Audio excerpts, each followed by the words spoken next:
Hey everyone, Chris here from Project Option, and welcome to the second installment of the Ultimate Guide to Vertical Spreads. In this video, we're going to take a look at the first of the four vertical spread strategies, which is the bull call spread. Now let's dive right into it and talk about how to set up the bull call spread, and then we're going to dive into some real examples and visualize how the strategy works.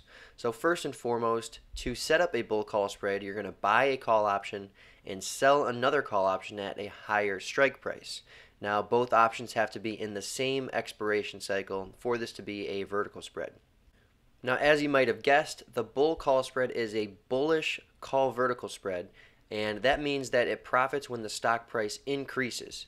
Now ideally you want the stock price to increase to the short call's strike price by the time of expiration, as that is when the spread will be worth its maximum value. Now when would you buy a call spread? So traders buy call spreads when they believe a stock's price will increase, but not necessarily to a price higher than the strike price of the call that is sold. Now the reason for that is it doesn't matter if the stock price is at the short call strike price or a million points higher at expiration, that call spread is going to be worth the same amount in both of those scenarios. Alright, so to really understand how this strategy works, we're going to look at an example using real option data from 2017. So the stock price at the time of entry for this bull call spread is $142.28. Now to set up this particular bull call spread position, we're going to buy the 135 call for $9.30, and then we're going to sell the 150 call for $1.54, and both of these options are in the expiration that is 46 days away.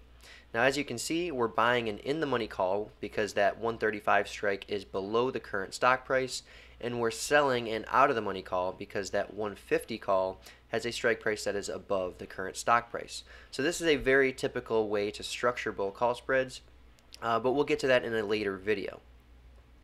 Now when you buy a call spread, you are going to have to pay a premium. So in this case, the premium that you're going to have to pay is the $9.30 that we paid for the 135 call minus the premium we receive for selling the 150 call.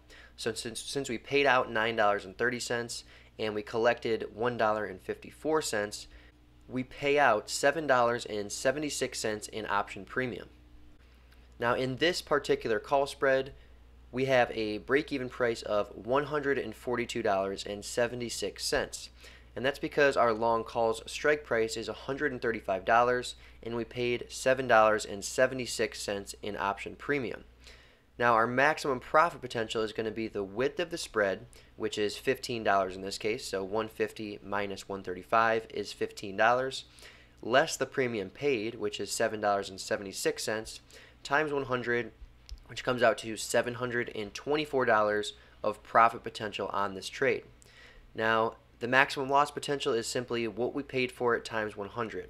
So since we paid $7.76 in option premium, the most we can lose is $776 per call spread. So let's go ahead and take a look at the expiration payoff diagram for this position. So on the right hand side, we're looking at the expiration payoff graph for this bull call spread example. Now let's start with the maximum profit zone and discuss why that is. So the maximum profit zone is at or above $150 at expiration. And that's because that $150 level is the strike price of the call that we sold.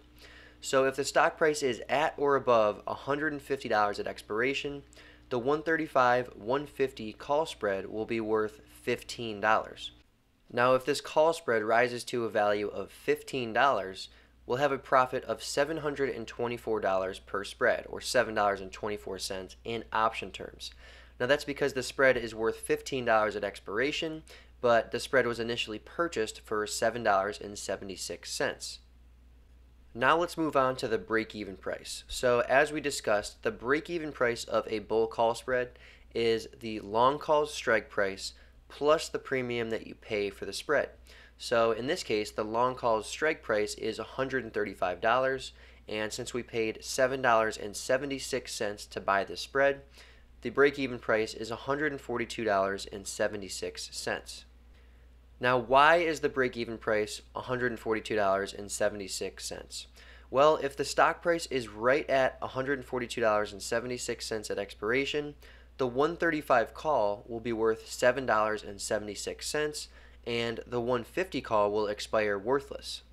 Now that's because the 135 call will have $7.76 of intrinsic value, while the 150 call will have $0 of intrinsic value since it's out of the money. Now, since the only remaining value in this spread is with the 135 call, if that 135 call is worth $7.76 at expiration, then the 135-150 call spread as a whole is worth $7.76, which is the same price that we paid at the time of entry. Alright, now last but not least, let's talk about the maximum loss potential for this spread.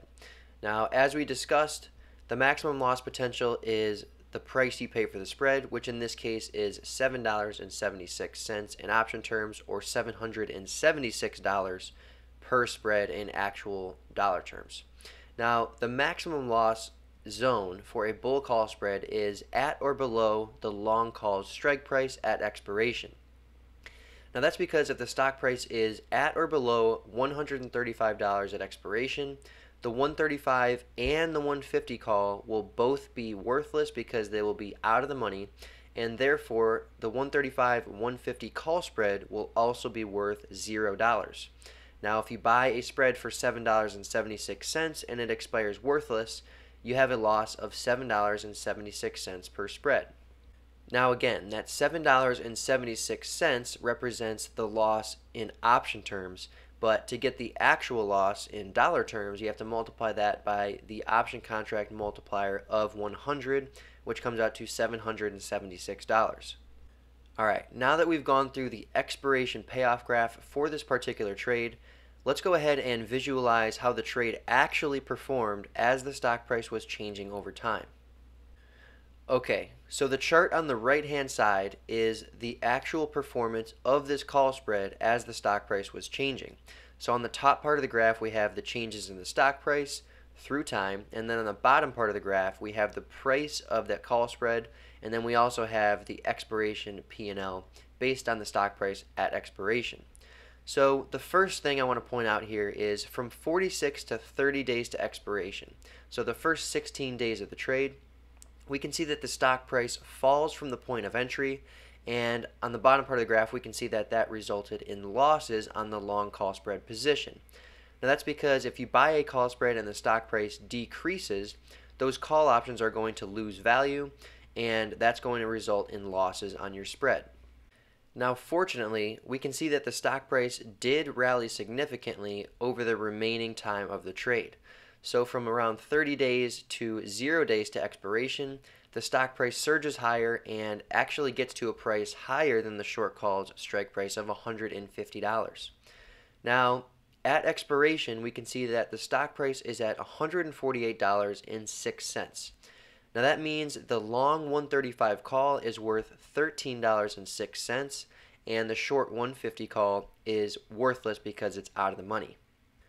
Now that 135 call is worth $13.06 because the stock price is $13.06 above the strike price at expiration.